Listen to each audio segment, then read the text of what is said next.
கர்த்தருக்கு ஸ்தோத்திரம். நாம் இன்றைக்கு பார்க்க போகிற தலைப்பு ரட்சிப்பின் நிச்சயம். ரட்சிப்பின் நிச்சயம் என்ன அப்படின்னு சொன்னால், நாம் ரட்சிக்கப்பட்டிருக்கிறோம் என்பதை உறுதியாக நம்புவது தான் ரட்சிப்பின் நிச்சயம்.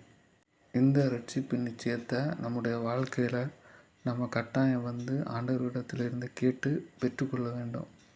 ஏன் அப்படின்னு சொன்னால், நம்ம ரட்சிக்கப்பட்ட பிறகு மனிதர்களாக இருந்தாலும் சரி, பிசாசாக இருந்தாலும் சரி, மாறி மாறி ஒரு அக்யூசேஷன் கொண்டு வருவாங்க.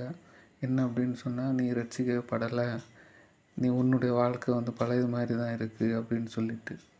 அப்போது நம்ம அதை நம்பி, நான் ரட்சிக்கப்படலை போல் இருக்குது, என்னுடைய வாழ்க்கை இப்படி தானே இருக்குது அப்படின்னு சொல்லிட்டு நம்ம நம்பிட்டுருக்கோம் அப்படின்னு சொன்னால், பிசாசின் தாக்குதலுக்கு நம்ம உள்ளாக நேரிடும்.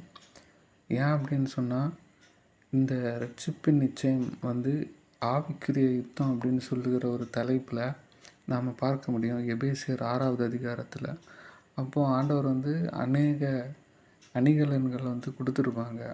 பிசாசோடு யுத்தம் பண்ணுவதற்கு ஆண்டவர் சில அணிகலன் கொடுத்துருப்பாங்க.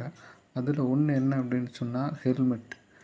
அந்த ஹெல்மெட்டை பற்றி 17வது வசனத்தில் சொல்லப்பட்டிருக்கு, இரட்சணியம் என்னும் தலை சீராவையும்.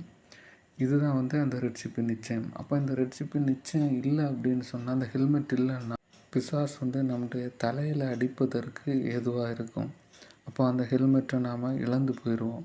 அதனால் நம்முடைய வாழ்க்கையில் இந்த மாதிரி அக்யூசேஷன் வரும்போது நாம் ஆண்டவரிடத்தில் ஜெபம் பண்ணி ரட்சிப்பின் நிச்சயத்தை நாம் பெற்றுக்கொள்ளணும். மாறாக நம்ம அதை அசால்ட்டை விட்டுட்டு இவங்க சொல்கிறது எல்லாத்துக்குமே நான் ரட்சிக்கப்படலை போல் இருக்குது அப்படின்னு சொல்லிட்டு ஒரு மாதிரி கண்டம்னேஷனில் கொண்டு நம்ம அழுதுகிட்டே இருக்கோம், இப்படி தான் நம்ம வாழ்க்கை போயிட்டே இருக்குது அப்படின்னு சொல்லும்போது பிசாசின் தாக்குதலுக்கு உள்ளாக நேரிடும். அதனால் எச்சரிக்கையாக நாம் ரட்சிப்பின் நிச்சயத்தை ஆண்டவரிடத்தில் கேட்டு நாம் பெற்றுக்கொள்ளணும். ஆமென்.